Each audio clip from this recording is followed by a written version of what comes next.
Yang bersolawat dapat rahmat dari Allah. Orang yang bersolawat kelak tempatnya paling dekat dengan Rasulullah nanti di hari kiamat. Orang yang banyak bersolawat akan mendapatkan syafaat daripada Rasulullah Sallallahu Alaihi Wasallam. Orang yang memperbanyak solawat, hajat-hajatnya dikabulkan. Kalau kesusahan, diberikan jalan keluar sama Allah. Berkatnya solawat. Berkatnya solawat itu macam-macam. Yuqdhal hawaij, dia punya hajat yang banyak. Kalau dia perbanyak solawat kepada Rasulullah, hajat-hajatnya dikabulkan oleh Allah Subhanahu Wa Taala. Sehingga dalam hadisnya banyak Nabi mengucap aktsiru, perbanyaklah solawat. Yang paling dekat dengan kau kelak di hari kiamat adalah yang paling banyak bersolawat saat di dunia. Para ulama menjelaskan al-iktsar, memperbanyak solawat itu paling sedikit dari kategori perbanyaklah solawat. Minimal kau baca 300 kali solawat dalam sehari semalam, jangan kurang, supaya bisa masuk dalam kategori orang yang memperbanyak solawat kepada Rasulullah Sallallahu Alaihi Wasallam. Apalagi di zaman-zaman seperti ini kita sudah harus lebih banyak bersolawat, dan solawat itu zikir.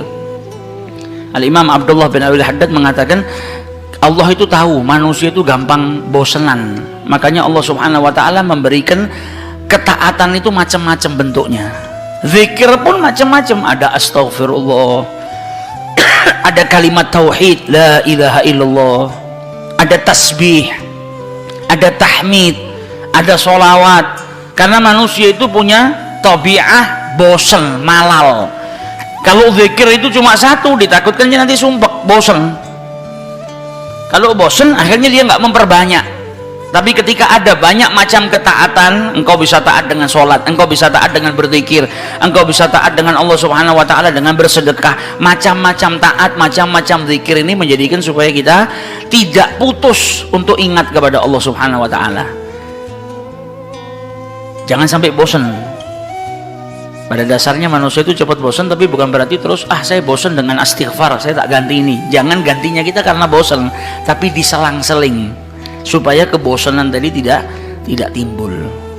Nah, salah satu yang harus kita perbanyak nanti di bulan Rabiul Awal, bahkan di hari-hari lainnya kalau bisa, yaitu sholawat kepada Rasulullah Sallallahu Alaihi Wasallam. Khususnya di zaman fitnah seperti ini, kita butuh banyak sholawat supaya dapat rahmat dari Allah Subhanahu Wa Taala, supaya kita diberi keselamatan oleh Allah Subhanahu Wa Taala, dan manfaatnya sholawat banyak sekali.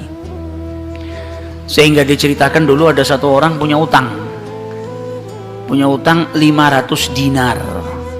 Dia punya utang banyak sama orang, kemudian datang waktunya semua pada nagih, maka dia kebingungan, nggak punya uang. Akhirnya dia pergi ke salah seorang saudagar, dia pinjam uang 500 dinar. Diberikan sama saudagar tadi. Sebelum diberikan ditanya, kapan mau kau kembalikan uang ini? Maka dia berkata, insya Allah di tanggal sekian saya kembalikan. Uang itu diambil, dia bayarkan hutangnya satu persatu. Selesai dibayarkan tidak tersisa uangnya, nggak ada sisa modal untuk dia putarkan supaya bisa bayar hutangnya yang 500 dinar ini. Karena apa? Memang dia pinjam sesuai dengan kadar hutangnya. Sampai ketika datang waktu jatuh tempo, yang punya uang datang ke rumahnya nagih, mana uang 500 dinar yang kau pinjam? Kau janji hari ini akan melunasinya. Maka dia bilang, demi Allah sepeser pun saya nggak punya, saya belum mendapatkan apa-apa untuk saya bayarkan kepada dirimu. Maka yang punya uang nggak mau tahu. Engkau janji tanggal sekian mau kau bayar, sekarang sudah jatuh temponya, maka bayar hutangmu sesuai dengan ucapanmu. Dia bilang, saya nggak punya. Kalau begitu ayo pergi ke qadhi, pergi ke hakim. Nggak benar ini perbuatanmu. Maka yang utang tadi dibawa sama yang punya uang ke hakim. Diceritakan perkaranya, ditanya sama hakim, kenapa tidak kau bayar hutangmu? Bukankah engkau berjanji hari ini akan melunasinya? Dia bilang, iya saya berjanji, tapi saya nggak punya uang. Saya bukan pengkhianat, bukan orang yang mau berdusta. Kalau berdusta saya akan bilang saya nggak punya uang. Nggak ada perjanjian di sini, nggak ada bukti. Tapi saya ngaku kalau saya punya hutang dan hari ini saya nggak punya uang untuk saya bayarkan. Maka qadhi berkata, apa? Kalau begitu kau melanggar janjimu, maka engkau harus dihukum, engkau harus dipenjara. Maka yang utang tadi bilang apa? Kalau begitu ya sudah, kalau memang hukumannya saya harus dipenjara karena saya nggak bayar utang, ya sudah saya terima. Tapi tolong berikan saya waktu 1 hari. saya mau kembali ke rumah saya mau izin dengan istri dan anak-anak saya, besok saya akan kembali ke sini lagi dan masukkan saya ke dalam penjara. Maka sang hakim berkata apa? Bagaimana mungkin saya bisa percaya dengan dirimu? Siapa yang menjamin dirimu? Kalau ada yang menjamin kau bakal kembali ke sini, maka saya lepaskan. Dia bilang, ya Ghadhi, kalau saya niat lari sudah dari kemarin-kemarin saya lari. Kalau saya niat lari saya nggak datang ke sini, maka percayalah saya akan kembali di esok hari. Maka kata Ghadhi, jaminannya apa? Akhirnya lelaki tadi bilang apa?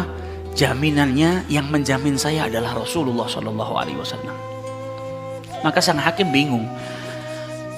Maksudmu yang menjamin Rasulullah ini bagaimana? Dibilang, ya hakim, kalau saya besok nggak kembali ke tempat ini, saya bersedia ditolak menjadi umatnya Nabi besar Muhammad SAW. Ini tidak main-main sumpahnya. Dan ini bukan sembarang orang, memang orang yang soleh. Dia bilang, berikan saya waktu sebentar, saya kembali kepada keluarga saya pamit dengan istri saya, besok saya kembali. Saya bersumpah dan saya siap dikeluarkan dari umatnya Rasulullah, nggak dianggap sama Rasulullah kalau sampai saya berdusta. Maka si hakim tadi mendengar sumpahnya seperti ini, akhirnya dipercaya. Kalau begitu kembalilah. Maka dia kembali ke rumah, dia ceritakan kepada istrinya, dia minta izin sama istrinya, suamimu ini mungkin besok di penjara karena nggak bisa bayar utang. Kata istrinya, kalau kau dihukum penjara, terus apa yang bisa membuatmu keluar sekarang ini? Kok tidak langsung di penjara, kok bisa kembali ke rumah? Kata suaminya, karena saya mendapatkan jaminan. Dari siapa? Dari Rasulullah. Dia ceritakan, saya bersumpah kalau saya nggak kembali di esok hari, saya rela tidak dianggap sebagai umatnya Rasulullah SAW. Maka istrinya berkata, selagi engkau ini mendapat jaminan dari Rasulullah atau kau menjaminkan Rasulullah SAW, maka ayo kita perbanyak sholawat. Semoga Nabi besar Muhammad SAW benar-benar menjamin dirimu. Karena sholawat itu manfaatnya besar. Sholawat ini berkahnya luar biasa. Maka si suami sama si istri kemudian diperbanyak sholawat, membaca sholawat yang sangat banyak sampai mereka akhirnya tertidur. Yang laki yang punya utang tadi ketika tidur mimpi berjumpa dengan Rasulullah SAW, dan Nabi dalam hadisnya telah bersabda, man ra'ani fakat ra'ani haqqa. Siapa yang mimpi berjumpa dengan diriku, maka sesungguhnya itu aku. Karena syaitan gak bisa menyerupai Nabi besar Muhammad SAW. Dan orang yang dalam hatinya ada mahabbah, orang yang rindu, orang yang membersihkan dirinya, orang yang memang benar-benar ingin berjumpa dengan Rasulullah SAW, akan diperjumpakan oleh Allah Subhanahu Wa Taala dalam mimpinya ataupun dalam keadaan yaqdzatan. Karena Nabi pun menjelaskan ada orang-orang yang bisa melihat Rasulullah SAW dalam keadaan sadar. Sebagaimana dulu diriwayatkan ada seorang santri kepingin ketemu sama Rasulullah, pingin mimpi. Tanya sama gurunya, sama kiainya, ajarkan kepadaku caranya mimpi ketemu Rasulullah itu bagaimana. Kata kiainya, apa? Gampang. Nanti malam kau makan ikan asin yang banyak, setelah makan jangan minum, kau tidur. Maka dia bingung, apa hubungannya ikan asin dengan mimpi ketemu Rasulullah? Praktekkan. Ini kiai mau mendidik santrinya yang betul-betul kepingin berjumpa dengan Rasulullah, pingin mimpi dengan Rasul SAW. Maka malam hari datang, dia makan ikan satu piring, setelah itu nggak minum, tidur. Bangun tidur dia pergi ke gurunya, marah, mana saya nggak ngimpi ketemu Rasulullah. Kata gurunya, apa yang kau impikan? Kau mimpi ngelihat apa? Kata santri tadi, saya mimpi ngelihat laut, ngelihat sungai, ngelihat hujan, ngelihat air terjun. Kata gurunya, karena sebelum tidur yang kau rindukan adalah air. Kau makan ikan asin sehingga kau kehausan. Yang kau rindukan dan kau dambakan air. Maka apa yang kau rindukan dan apa yang kau dambakan datang dalam mimpi. Coba setiap kali kau tidur kau rindu dengan Rasulullah. Coba setiap kali kau tidur kau ingin sekali dan minta sama Allah Subhanahu Wa Taala agar diperjumpakan dengan Rasul SAW. Maka kau akan diperjumpakan dengan Nabi besar Muhammad SAW. Nah, ini yang diajarkan sama para ulama. Ini yang punya utang tadi mimpi ketemu Rasulullah SAW. Dalam mimpinya apa kata Rasulullah? Kau jangan takut, jangan gelisah. Orang yang mahabbah, baca sholawatnya bukan sekedar baca, tapi baca dari lubuk hatinya, baca dengan penuh kecintaan.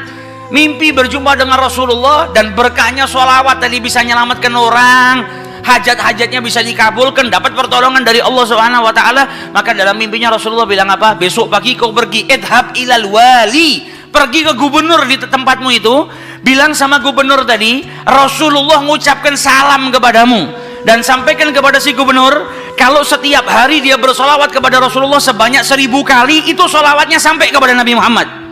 Dan sampaikan kepada si gubernur, tadi malam dia itu kebingungan baca solawat sudah 1000 atau belum, ada salah dalam menghitung sehingga dia itu gelisah, saya sudah 1000 atau belum. Maka sampaikan kepada gubernur itu bahwasanya solawatnya sudah sampai 1000, jadi dia nggak perlu gelisah. Bangun dari tidur, dia mau kembali ke Ghazi, tapi sebelumnya dia pergi ke wali, pergi ke gubernur tadi. Sampai di rumahnya gubernur, dia sampaikan, wahai wali, wahai gubernur, Rasulullah menitipkan salam kepadamu. Kaget dia. Orang yang selama ini dia solawati, gubernur ini gubernur yang cinta kepada Rasul Sallallahu Alaihi Wasallam, tiba-tiba ada orang yang datang bawakan salam dari Rasul Sallallahu Alaihi Wasallam. Nabi Muhammad berkata kepadamu, wahai gubernur, solawatmu yang kau baca 1000 kali setiap hari sampai kepada Rasulullah. Dan tadi malam ketika engkau kebingungan solawatmu itu sudah 1000 atau belum, ternyata sudah 1000. Nabi ngabarkan kau jangan takut, jangan gelisah, karena solawatmu seperti biasa, istiqomah kau baca, jumlahnya sudah 1000. Dan Nabi Muhammad minta engkau bantu diri saya untuk melunasi hutang.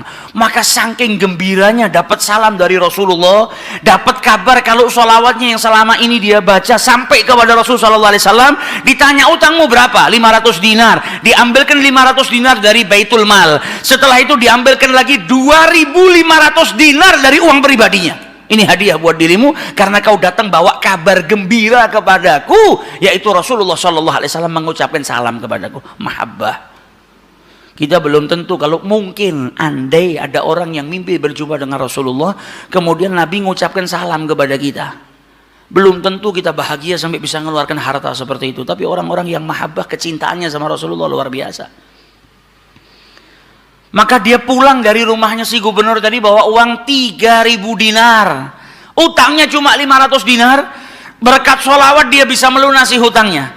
Maka dia pergi ke rumah qadhi, sebagaimana janjinya dia akan kembali. Dia ketuk pintu rumah qadhi, maka qadhi tadi ketika buka pintunya langsung memeluk orang tersebut, nangis yang luar biasa dan berkata apa? Alhamdulillah, berkat dirimu tadi malam saya mimpi ketemu Rasulullah Sallallahu Alaihi Wasallam. Kata Rasulullah apa? Kalau engkau membantu orang yang punya utang itu untuk melunasi hutangnya, maka aku akan membantumu kelak di hari kiamat. Diambilkan uang 500 dinar diberikan kepada orang tersebut. Sampai Ghazinya pun diimpiin sama Rasulullah Sallallahu Alaihi Wasallam. Keluar dari rumahnya Ghazi bawa uang berapa? 3500 dinar. Dia pergi ke tempat orang yang dia utangi mau bayar utangnya. Ketika sampai di rumah orang tersebut, orang yang dia utangi tadi sudah berada di depan rumah nunggu kedatangannya. Ketika ini yang punya utang datang, langsung dipeluk, dicium, sambil menangis mengucapkan terima kasih, berkat dirimu tadi malam saya mimpi ketemu Rasulullah. Kata Rasulullah, kalau kau bebaskan utangnya fulan, kelak kau akan aku bantu, aku berikan syafaat kepadamu di hari kiamat. Utangmu jangan dibayar, dan ini ada hadiah untukmu 500 dinar. Berangkat dari rumah punya utang 500 dinar. Berkat mimpi berjumpa dengan Rasulullah, utangnya terlunaskan dan ada tambahan 4000 dinar. Berkat apa? Berkat sholawat yang dibaca kepada Rasulullah Sallallahu Alaihi Wasallam. Jadi kita kalau baca sholawat ini bukan hanya berkahnya nanti di akhirat, bukan hanya nanti kita dapat syafaatnya Nabi, bukan hanya nanti kita dapat tempat yang dekat dengan Rasul Sallallahu Alaihi Wasallam. Bahkan di dunia kalau kita ada situasi yang tidak menyenangkan, ada masalah, ada apapun, semuanya bisa hilang berkah daripada sholawatnya yang kita baca kepada Rasulullah Sallallahu Alaihi Wasallam. Karena satu sholawat dibalas dengan 10 rahmat. Satu rahmatnya Allah, kita punya masalah sebesar apapun bisa hilang kalau kita mendapatkan satu rahmat dari Allah Subhanahu Wa Taala. Sedangkan orang yang bersholawat kepada Rasulullah Sallallahu Alaihi Wasallam, maka dia mendapatkan 10 rahmat daripada Allah Subhanahu Wa Taala.